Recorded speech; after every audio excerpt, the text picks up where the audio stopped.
women. Now, one story making all the papers today is that of Stephen Fry, who's admitted that he tried to take his own life last year. Speaking in an interview to comedian Richard Herring, Stephen, who suffers from bipolar disorder, said that had it not been for a producer who found him in his hotel room, he might well not be here today. As president of mental health charity Mind, Stephen said it was important to share this terrible time in his life publicly, but at the time he was unable to talk to his friends and family about how he was feeling. Ruby Wax, who also suffers from mental health problems, has said in the papers today that certain people in her life had suggested that she keep her health problems a secret for fear of the stigma attached and that it could damage her career. So bearing these two stories in mind, do you think it's become any easier to talk about mental health issues? Well, as regular viewers of this programme will know that I love these opportunities to talk about mental health in general, and I'm very sad for Stephen Fry, but I'm thrilled that he has talked openly about such a private and personal subject. And I work a lot for Mind. I have a new role with them, which is going to be announced at the weekend, which I'm very excited about. And they've had a fantastic response. They've called fantastic response by people.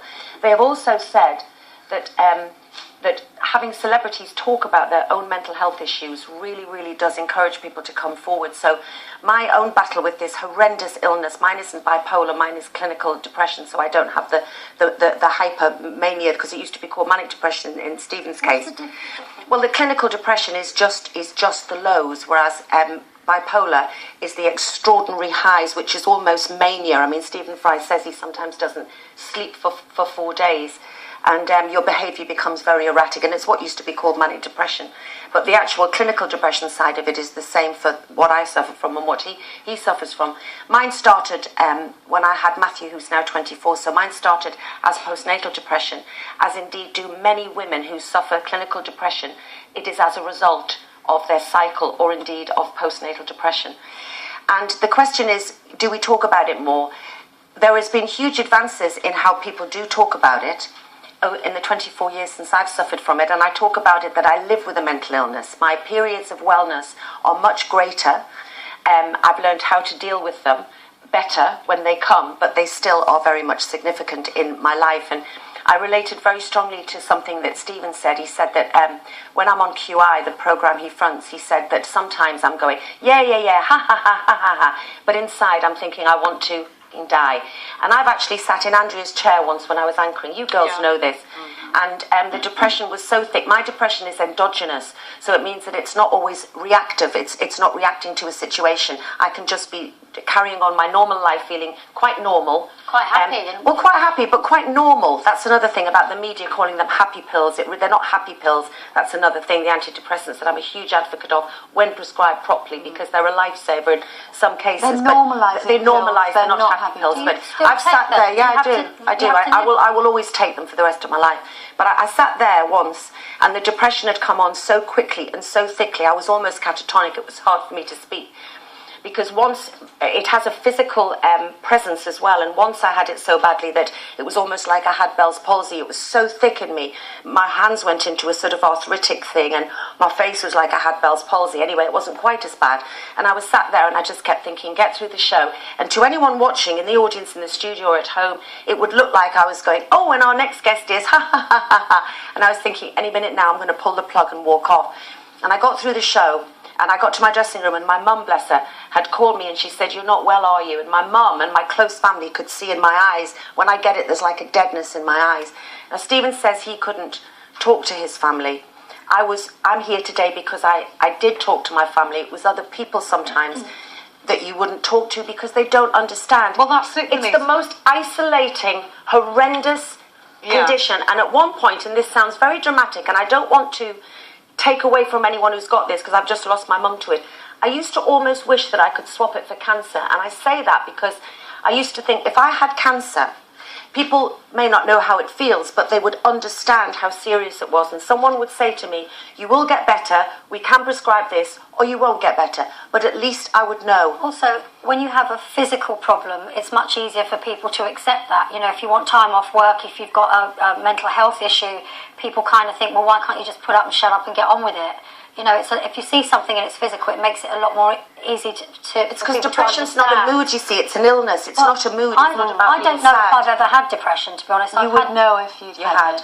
Well, I've had moments in my life where I felt like it doesn't make sense that I'm so sad because... But it's not sadness. Depression isn't sadness. It's different, but that doesn't take away from how terrible you felt.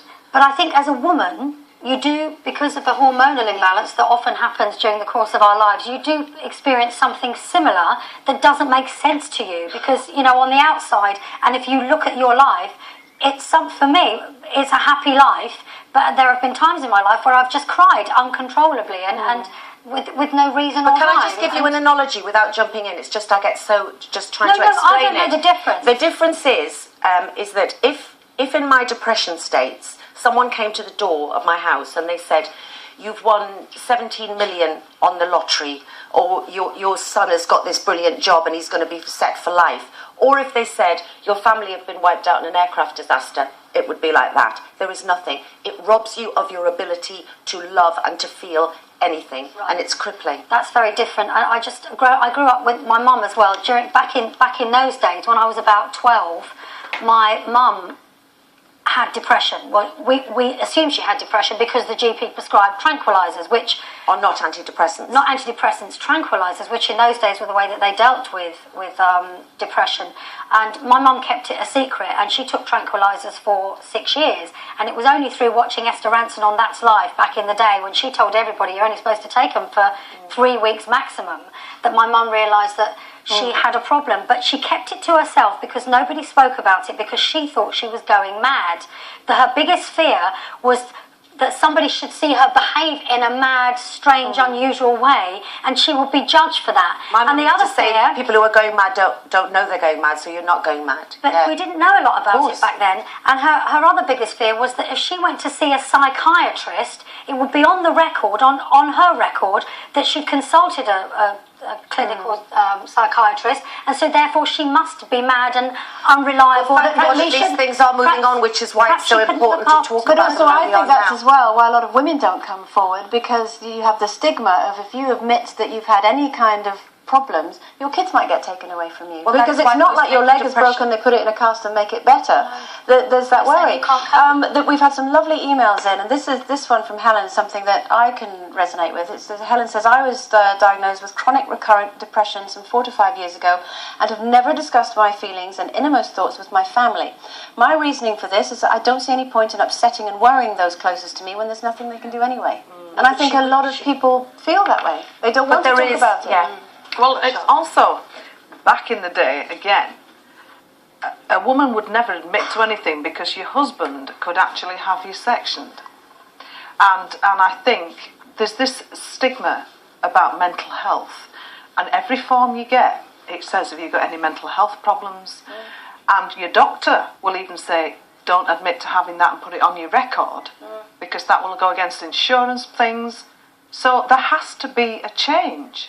There has to be a change. Which is why we're talking about it, and it is about breaking down the stigma, because I always say that I think that apparently, according to Mind, people on the television, celebrities, whatever you want to call them, talking about their own mental health problems helped so many people come forward, because when I was first poorly, there was no one, I needed to see somebody that was well, who said, I do have that illness that you've got, but look at me now, I'm functioning, I'm working on it, I'm back at work, I've brought up 2 children.